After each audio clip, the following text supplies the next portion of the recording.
When I first learned about the immune system, I remember being really confused. I couldn't visualize where it was and what it did and how it related to other parts of the body. So what I'm going to do in this video is we're going to take a look at a series of diagrams and reveal it piece by piece so that you understand by the end of this exactly what the lymphatic system does, how it's organized, and where it is in the body. So let's jump to the whiteboard and get started. So let's start with the three main functions of the lymphatic system. The first thing is it's going to prevent swelling or edema by returning fluid to the bloodstream. So there's going to be a buildup of fluid and tissues throughout our body. The lymphatic system is going to take that fluid and return it to our blood circulation so that we don't have swelling throughout our body. The second thing is it's going to scan for pathogens and initiate an immune response if it finds them. So it's going to take some of this fluid from the tissue in our body. It's going to run it through lymph nodes. The lymph nodes will be full of B cells and T cells, all these immune system cells that are going to detect if there's a pathogen. And if there is, it's going to fight that pathogen off and start this immune response so that we can get our body back to being healthy. And that's why the lymphatic and the immune systems are often lumped together, kind of as one system. Finally, the third thing it's going to do is it's going to absorb fat from our digestive tract, from the intestines, and bring that fat into blood circulation. So it turns out that fats that we eat can't go from our intestines directly into our bloodstream. It's got to take a detour through the lymphatic system in order to get to the bloodstream. We'll talk about why that is later on. So those are the three primary lymphatic system functions, and throughout the video we're going to be looking at those and seeing how the lymphatic system is set up in order to accomplish those three functions. First, we're going to take a look at the fluid management part of this, the part where I talked about it reducing swelling or edema in the body. So we're going to zoom in on some tissue in the body here. Here we've got an arteriole, which is going to be bringing blood into this tissue area. And we've got a venule, which is going to be bringing blood out of that tissue area. And this arteriole is bringing blood from the heart that's oxygen rich. The venule is returning blood back to the heart that's oxygen poor. In other words, it's given off its oxygen, it's returning back to the heart. Now let's draw some tissue cells in here. And so I've got a bunch of cells here. It kind of looks like a skull. That was unintentional. There's a lot of epithelial cells, and there's going to be spaces in between some of those epithelial cells. The spaces between cells are going to be filled with fluid. Now to deliver the fluid and the oxygen and all the stuff that these cells need, we're going to need capillaries. So we have a capillary that's connecting in the arteriole over to the venule. In the diagram, you see a color change from red to blue, meaning that it's going to be giving off oxygen. I feel like I say this in every video I make, but the blood never actually turns to blue. It's always red, just a slightly different shade of red. But in diagrams, we use red and blue for oxygen, poor and oxygen-rich blood. Now, it's not just one capillary. We've got a whole bed of capillaries. So we see this bed of capillaries with all these branches, and that's so that it can give off the oxygen and fluid and everything to all the different cells here. All right, let's remove a few cells so we have room to write some stuff here. And like I said, it's going to be giving off oxygen to these cells. It's also going to be distributing water or fluid. These capillaries are leaky, so the water, the oxygen is going to be coming out of there. It's also going to have other things coming out, such as proteins, hormones, nutrients, all these different things that the cells need to survive. All of that is leaking out of the capillary into the space between the cells. The main two we're concerned about here are water and oxygen though. And of course there's other stuff that needs to go back into bloodstream circulation, waste products that we don't need, such as carbon dioxide that the cells produce during cellular respiration, as well as a lot of that fluid that leaks out is going to be pulled back into the capillaries. So we have water coming out and we have water coming back in to return to circulation. Now there's various forces that are causing the fluid to move in and out. We've got hydrostatic pressure, which is kind of just the fluid pressure of something moving through a tube, and that's going to be forcing a lot of this water out. We also have osmotic pressure, which is going to be pulling a lot of the water back in. But also, like I said, there's proteins and other stuff that are leaking out. So we've got proteins floating around in this interstitial space between the cells, and that's going to be pulling on the water and keeping some of that water outside of the blood vessels because of osmotic pressure. Hydrostatic and osmotic pressure are a little bit confusing. That's probably a topic for another video, but the main thing to know here is that water's coming out and water's coming back in, but there's more water leaving the capillaries than there is water coming back into the capillaries. And so that's going to lead to a buildup of fluid in this tissue over time, leading to swelling. So we need something else in this tissue that's going to remove that excess water. And so that's where the lymphatic capillaries come in. The lymphatic capillaries are these series of tubes that extend up into the capillary bed. We always use green in diagrams to represent the lymphatic system. And they branch in and out here, but they're not a continuous stream like the blood vessels are. The cardiovascular system is a closed system, meaning that the fluid could stay in the cardiovascular system and completing the circuit from the heart to the lungs, back to the heart, to the tissues of the rest of the body, and then back to the heart, and so on. The lymphatic system is an open system. It's not a continuous system that's going to go throughout the whole body and return back to its original location. So it's going to be absorbing some of this interstitial fluid, and it's going to travel through here, and that's eventually going to work its way back to the veins, returning all that excess fluid that it picks up back into venous circulation. But again, the thing we're focused on right here is preventing swelling. So like I said, there's water leaving, there's some water coming back in, but not enough water coming back in. So a lot of that buildup of fluid is going to enter into the lymphatic capillaries and travel down here so it can be returned back to circulation. Now let's zoom in on the end of one of these little lymphatic capillaries. So we've got our main capillary right here, the end of the lymphatic capillary, and we've got all the tissue cells that are there. Now if you notice and look closely, there's these spaces that are between the cells and the capillary. That's where the fluid is going to be leaving, as well as proteins and other things, how they leave the capillary through those little spaces right there. The lymphatic capillaries have spaces as well. Can't really tell in the diagram, but those spaces in the lymphatic capillaries are a little bit bigger, and that's going to be important later on. And of course we have red blood cells that are traveling through the capillary. Those are carrying oxygen in, carbon dioxide out. Now we've got a lot of fluid in this diagram. There's fluid here in the blood capillary, there's fluid in the lymphatic capillary, there's fluid between the cells, and they all have different names. So blood plasma is what we call the fluid in the blood capillary. We have lymphatic fluid, or lymph, which is the fluid that's in the lymphatic capillary. And then we have interstitial fluid, which is the fluid between the cells and the tissue. Interstitial just means between things. Now, most of this is all the same stuff. It's mostly water, there's other stuff dissolved in it, and it's flowing in and out between all these areas. We just give it different names depending on where it's located. Now let's break down all the movement happening in this diagram. First of all, we've got the blood that's coming in, so that's gonna be blood plasma or fluid, and the red blood cells, also white blood cells coming through there. That's coming from the heart. And then we have fluid flowing out of this area, traveling back to the heart. Of course, those capillaries are leaky, so we have fluid that's traveling out of the capillary, which we see right here. And a lot of that fluid that leaves is going to go back into the capillary, which we see right here. Of course, not as much fluid is traveling back into the capillary, so we have a buildup of fluid in the tissue space, or a buildup of interstitial fluid. So a lot of that fluid is going to travel into the lymphatic capillaries, becoming lymph, where it's then going to travel through the rest of the lymphatic system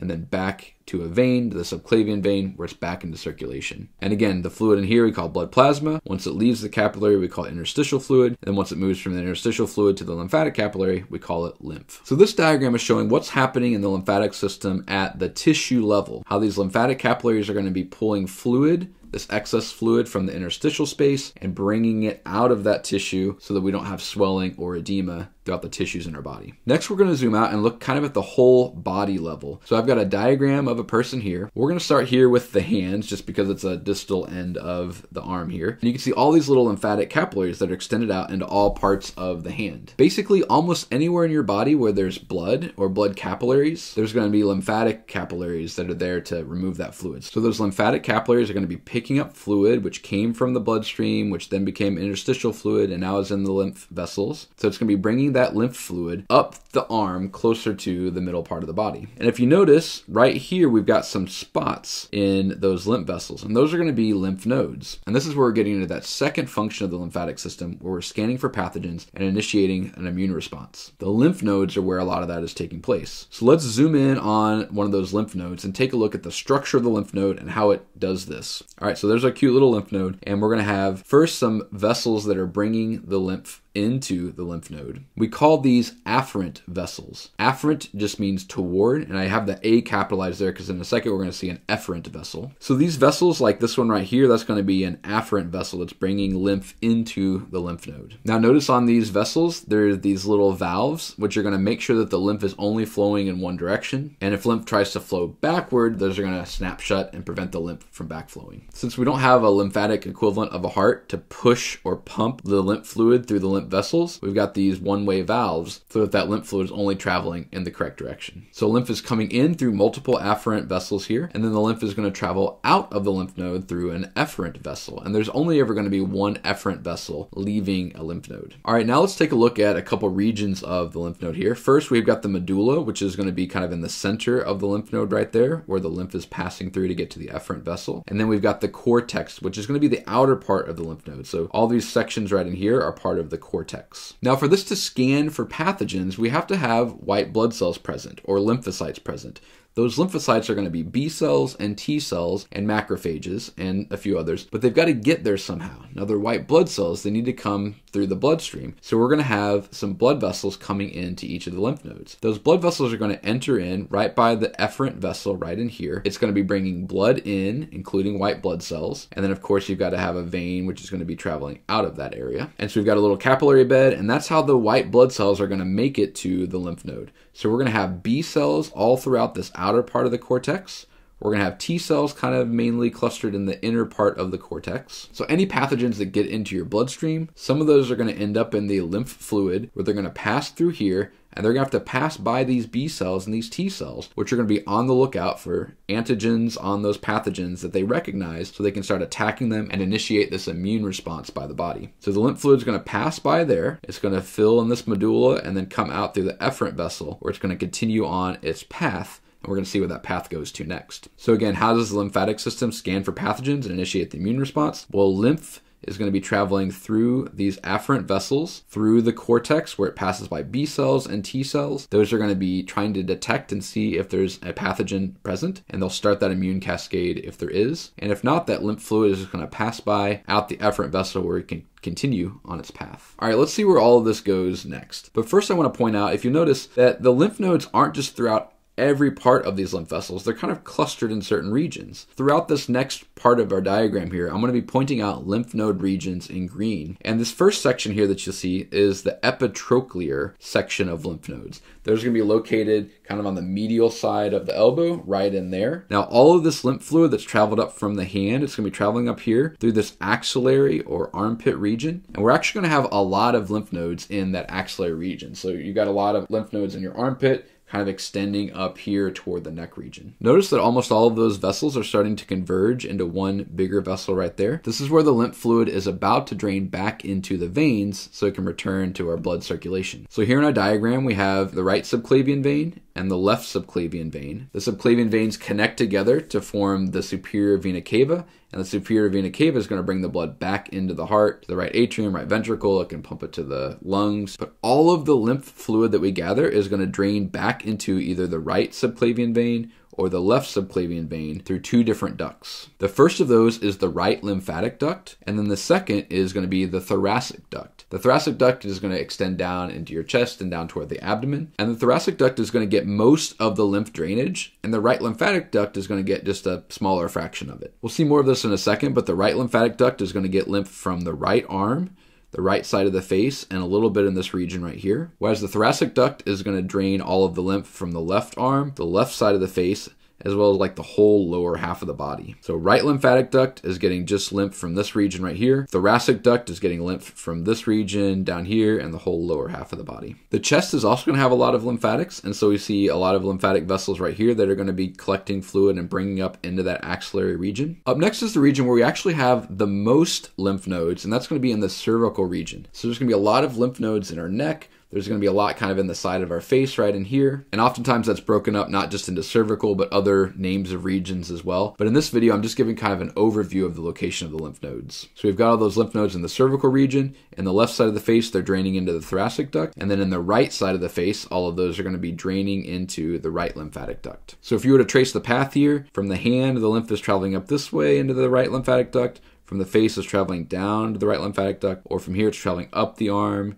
to the thoracic duct, or from the face down to the thoracic duct. Now let's move on to the lower half of the body. We're going to start down at the very bottom or inferior part. We're going to have some lymph nodes in the knees, and those are going to be the popliteal lymph nodes. Popliteal is just referring to the knee. That lymph fluid is going to be draining upward. It's going to head toward the inguinal lymph nodes. The inguinal lymph nodes are found right in here. And then from there, lymph fluid is going to travel up into the abdominal lymph nodes right in through here. So if you'll notice, you don't have a lot of lymph nodes in the leg. You don't really have any below the knee. You've got a few in the knee. You've got a lot in the inguinal area right here. You've got a lot in the abdominal area right here. Now, almost all of the lymph fluid that's coming from the lower half of the body is going to be right in here, where it's going to enter into something called the cisterna chyli. The cisterna chyli is just this big collecting duct for lymphatic fluid. It's going to connect all these lower lymphatic vessels up to the thoracic duct, and all of that lymphatic fluid is going to drain into the left subclavian vein via the thoracic duct. A couple more branches here that I need to draw in. The next one is going to be the thoracic lymph nodes. So there's kind of a more lateral branch that's going to come up here that's going to have some thoracic lymph nodes. We're going to have those on the other side as well. From what I can tell on most diagrams that I've seen, there is a lymph connection from the cisterna chyli right here up to the right lymphatic duct. So I'd imagine there is a little bit of drainage from this lower part of the body up into the right lymphatic duct, but the vast majority of lymphatic fluid from the lower half of the body is going to travel up through the thoracic duct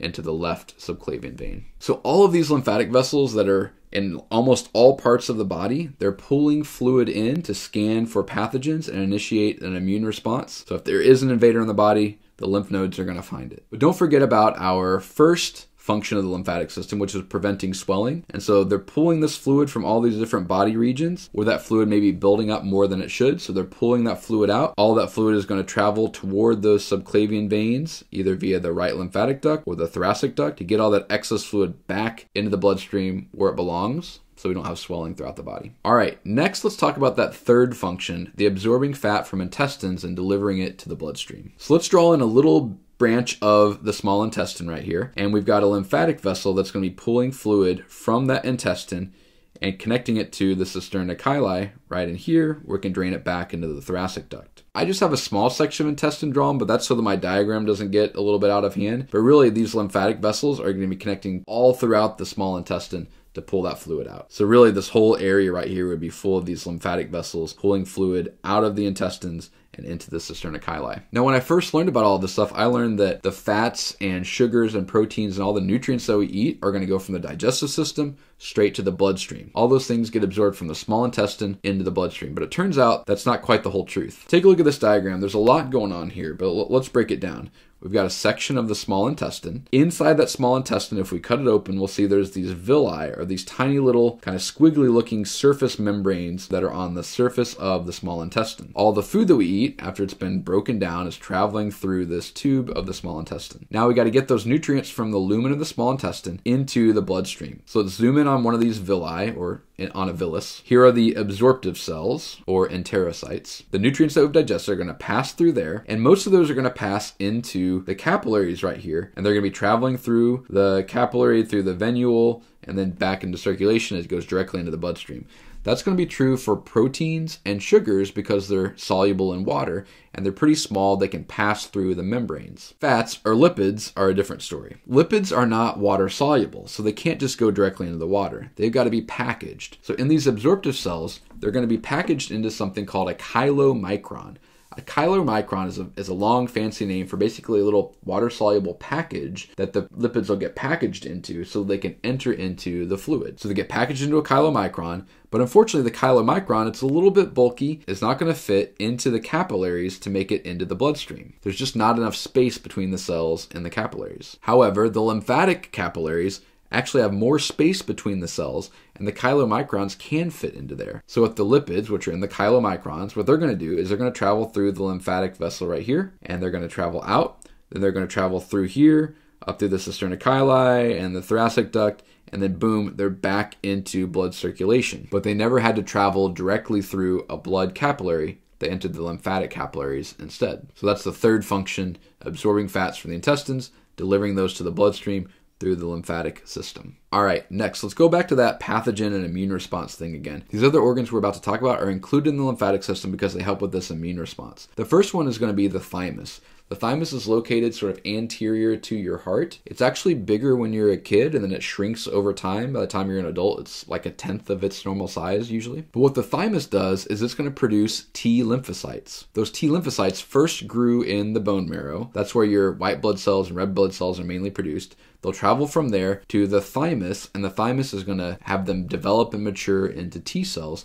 Why do we call them T cells? Well, because they're made in the thymus, which starts with T. From the diagram, I just realized it looks like the thoracic duct is going to be connected to the thymus. It's not. The thymus has blood vessels that are connected to it, and that's how it's getting these T cells and then sending these T cells out. And of course, a lot of these T cells are going to end up in the lymph nodes throughout the body. So the thymus is considered a lymphatic organ because of that. Next, we have bone marrow. And so the bone marrow is going to be in bones throughout the body. I just drew kind of the head of the femur down here to represent the bone marrow. The bone marrow is going to be where all these white blood cells are created. And specifically, it's going to be where the B lymphocytes or B cells are developing and maturing. Why are they called B cells? Well, because they're made in the bone marrow, which starts with B. Of course, a lot of those B lymphocytes are going to travel through the bloodstream, and they're going to make it to the lymph nodes throughout the body so they can hang out and look for pathogens in their lymph fluid. The thymus and the bone marrow are considered primary lymphatic organs because they're actually producing the cells of the lymphatic system. Another organ to talk about here is the spleen, which is considered a secondary lymphatic organ. It does a couple things. One thing it does is it kind of acts like a lymph node for your bloodstream. There aren't lymphatic vessels going to it, but there are blood vessels going to it, and it's going to have a lot of these B cells and T cells that are going to kind of hang out and fight pathogens if there's any that come into the spleen through the blood vessels right there. But another big thing that it does is it breaks down old red blood cells. So red blood cells have a very limited lifespan, and at the end of their lifespan, they're going to get broken down by the spleen so that we can then get rid of them. One more thing I don't have on the diagram is our tonsils. Our tonsils kind of work like the spleen does. They contain lymphocytes to fight off pathogens, but they're up in the face in some of the cavities up there. All right, that was a lot of information. Now I'm going to give you a chance to practice some of that information and see if you can recall it. Here's a blank graphic of the lymphatic system functions. Pause the video, see if you can name the 3 functions of the lymphatic system. And those functions are: 1, it prevents swelling or edema by returning interstitial fluid to the bloodstream. 2nd, it's going to scan for pathogens and initiate an immune response if it finds pathogens. And 3rd, it's going to absorb fats from intestines and deliver those to the bloodstream. Up next, we have this diagram of the tissue capillaries and lymphatic capillaries. Take a minute, pause the video, see if you can describe everything that's in this diagram, as well as describe what's happening in all the different parts of the diagram. All right, and here's a completed version of that diagram. As a quick overview, we've got blood coming in, traveling through here. It's going to be dropping off water and oxygen and proteins and other nutrients to the tissue cells. Water and carbon dioxide is going to be traveling back into the tissue capillaries so that we can get rid of it. However, we've got a lot of water leaving, and only about 90% of that water is coming back. So we've got an extra 10% that we've got to get back into blood circulation. That's where these lymphatic capillaries are going to come in. So a lot of fluid is going to travel back into the lymphatic capillary, and it's going to take it out of this tissue and get it back into blood circulation. We've got a zoomed in version of that, which includes blood plasma, interstitial fluid, and then lymph or lymphatic fluid. Fluid from the blood plasma is going to travel out into the interstitial space. About 90% is going to travel back into the blood capillary. That other 10%, we need to get it back into blood circulation, so it's going to travel through the lymphatic vessel and then back into that subclavian vein later on. Another thing that we talked about is the lymph node. So here's a blank diagram of the lymph node. Again, pause the video, see if you can identify all the parts of the lymph node, as well as the direction that fluid travels and what all it does. All right, here's that completed diagram now. We've got lymphatic fluid that's coming into the afferent vessels. We've got the lymphatic fluid coming out through the efferent vessel. That fluid has to travel past B cells and T cells, which are scanning that fluid, looking for any pathogens to fight off. If it finds them, it'll initiate the immune response. If not, that fluid will travel out through that efferent vessel. And we have the medulla here, and the cortex is the outer part where the B cells and T cells are found. And then finally, here's our picture of the whole person. Pause the video, see if you can name all of the lymph node regions, as well as the other lymphatic organs and what all those lymphatic organs do.